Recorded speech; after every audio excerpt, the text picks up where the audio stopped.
এখন এই মুহূর্তে আমরা আলোচনা করব শনিদেবের মাহাত্ম্য নিয়ে। তবে গল্প শুরু করবার আগে আমরা বলে রাখি যে আপনি যেরকম কর্ম করবেন আপনাকে কিন্তু সেরকমই ফল প্রদান করা হবে। সেটা শনিদেবের দ্বারাই হোক বা যে কোনো দেবতার দ্বারাই। আপনার কর্ম যদি ভালো হয় তাহলে শনিদেব কেন, কোনো অসুরও আপনার কোনো ক্ষতি করতে পারবে না। কিন্তু আপনার কর্ম যদি খারাপ হয়, আপনি যদি সহানুভূতিশীল না হন মানুষের প্রতি, তাহলে স্বয়ং নারায়ণও কিন্তু আপনাকে কোনোদিনই রক্ষা করতে পারবে না। এটাই হচ্ছে আমাদের জীবনচক্রের একটা নিয়ম। আর 16 বছর বয়স পেরোনোর পর থেকে প্রত্যেকটি রাশিতেই একবার করে গ্রহরাজ আসেন। সনাতন ধর্মে শনি একজন দেবতা, যিনি সূর্যদেব ও ছায়াদেবীর পুত্র। এই জন্য তাকে ছায়াপুত্রও বলা হয়। শনিদেব মৃত্যু ন্যায় বিচারের দেবতা। বিশ্বব্রহ্মাণ্ডে যখন কিছুই ছিল না, তখন শুধু ত্রিদেব ব্রহ্মা বিষ্ণু মহেশ্বর আর সমস্ত দেবদেবী ছিলেন। আর ছিল অসুরগণ। তখন দেবতাদের সাথে অসুরদের যুদ্ধ লেগেই থাকতো নিজেদের স্বার্থের জন্য। এই দেবাসুর যুদ্ধ এমনভাবে প্রকট হয়েছে তা অবিস্মরণীয়। সেই যুদ্ধের সমাপ্তির জন্য স্বয়ং মহাদেবকে এগিয়ে আসতে হলো শেষ পর্যন্ত। মহাদেবী এই যুদ্ধ শেষ করেন। সেই সময় যে যার কর্ম করত, কিন্তু কর্মফল বা ন্যায় দেওয়ার জন্য কেউ ছিল না। স্বয়ং ব্রহ্মা বিষ্ণু মহাদেবী দায়িত্ব পালনের দায়িত্ব নিলেন। কিন্তু এভাবে আর কতদিন চলবে?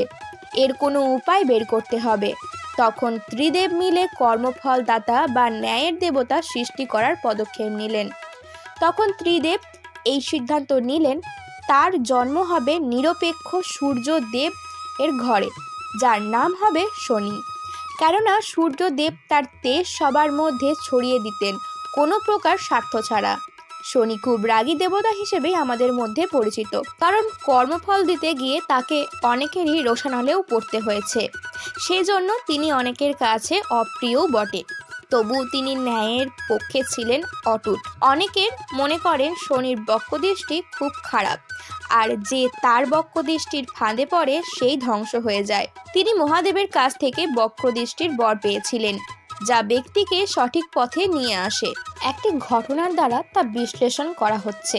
যম ও জমি হলেন শনির দুই ভাই বোন। তারা সবাই সূর্যের সন্তান, কিন্তু জন্মের সঙ্গে সঙ্গে নিজের বাবাকে অভিশাপ দেন শনি। সূর্যের সঙ্গে বিয়ে হয় সন্ধ্যার। সূর্য ও সন্ধ্যার 3টি ছেলে মেয়ে হয়।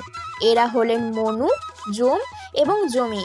স্বামীকে ভালোবাসলেও তার প্রচণ্ড তাপ সহ্য করতে না পেরে একদিন বাড়ি ছেড়ে চলে যান সন্ধ্যা। তিনি নিজের ছায়া থেকে এক নকল সন্ধ্যা তৈরি করেন। এই নকল সন্ধ্যার নাম তিনি দেন ছায়া। স্বামী ও সন্তানদের দেখাশোনার জন্য ছায়াকে সূর্যের কাছে রেখে নিজের বাবা দক্ষের কাছে চলে যান সন্ধ্যা। কিন্তু নিজের মেয়ের গৃহত্যাগকে ভালোভাবে নেন না দক্ষ। তিনি সন্ধ্যাকে সূর্যের কাছে ফিরে যেতে নির্দেশ দেন। তখন ঘোড়ার রূপ ধারণ করে জঙ্গলে চলে যান সন্ধ্যা। এদিকে ছায়া ও সূর্যের সন্তান হিসেবে জন্ম নেন শনি। কিন্তু শনি যখন ছায়ার গর্ভে ছিলেন, তখন সূর্যের প্রচণ্ড তাপে ঝলতে তিনি পুরো কালো হয়ে যান। এই প্রচণ্ড কৃষ্ণবর্ণ ছেলে তার হতে পারে না বলে মনে করেন সূর্য। সেই কারণে জন্মের পর শনিকে তিনি মোটেও পছন্দ করেন না। শনি তখন বাবাকে অভিশাপ দেন যে সূর্যও তার মতো কালো হয়ে যাবেন। সদ্যজাত পুত্রের অভিশাপে গ্রহণ লাগে সূর্যে। কালো হয়ে যান সূর্য। ছায়া ছিলেন মহাদেবের পরম ভক্ত। গর্ভবতী অবস্থায় তিনি শিবের আরাধনা করেন, তাই শনিও মহাদেবের ভক্ত হন। কিন্তু একবার শিব পুজোর জন্য ভোগ সাজাচ্ছিলেন ছায়া। তখন শনি এসে সেই ভোগ খেতে যান। ছায়া তাকে পুজো শেষ হওয়ার পর্যন্ত অপেক্ষা করতে বলেন। তাই শুনে রাগে নিজের মাকে লাথি মারেন শনি। সেই পাপে তার একটা পা খোঁড়া হয়ে যায়। তবে মহাদেবী পরে শনির প্রতি প্রসন্ন হয়ে তাকে কর্মফলের দেবতা হিসেবে মনোনীত করেন এবং সূর্যের সঙ্গে শনির ভুল বোঝাবুঝি মিটিয়ে দেন। এরপর জেনে নিয়ে চলুন শনিদেবের দোষ কাটাতে আপনারা কি করতে পারেন বা আমাদের কি করা উচিত।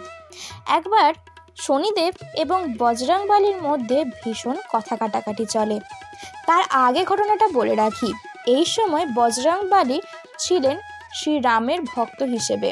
তো সেই সময় বজরংবলী শ্রীরামের ধ্যান করছিলেন। তো যথাসম্ভব যেমন প্রত্যেকের সময় আসে, সেরকম বজরংবলীরও সময় এসেছিল।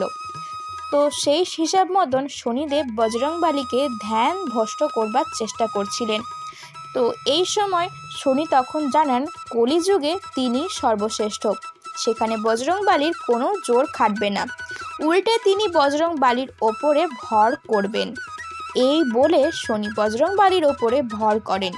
এতে বজরংবলীর মাথায় চুলকনির মতন অনুভব হয়। তিনি বিরাট আকারের পাথর তুলে নিজের মাথায় রাম নাম করতে করতে চুলকোতে থাকে, যাতে শনির ওপরে আঘাত লাগে এবং তার যাতে মনোযোগও বিনষ্ট না হয়। তিনি বজরংবলীর মাথা থেকে সঙ্গে সঙ্গেই নেমে যান, তার ওপর আর আঘাত না করার জন্য বজরংবলীর কাছে অনুরোধ করেন। একই সঙ্গে জানিয়ে দেন বজরংবলী ও তার ভক্তদের ওপর কখনোই শনিদেবের প্রভাব খাটবে না, খাটলেও ধীরে ধীরে তা কমে যাবে। একই সঙ্গে শনি জানিয়ে দেন তিনি বজরংবলীর সঙ্গেই থাকবেন। সেই কারণে বহু মন্দির রয়েছে যেখানে বজরংবলীর সঙ্গে শনিদেবেরও পুজো করা হয়। তবে সবসময়ই ভালো কাজ করবার চেষ্টা করুন।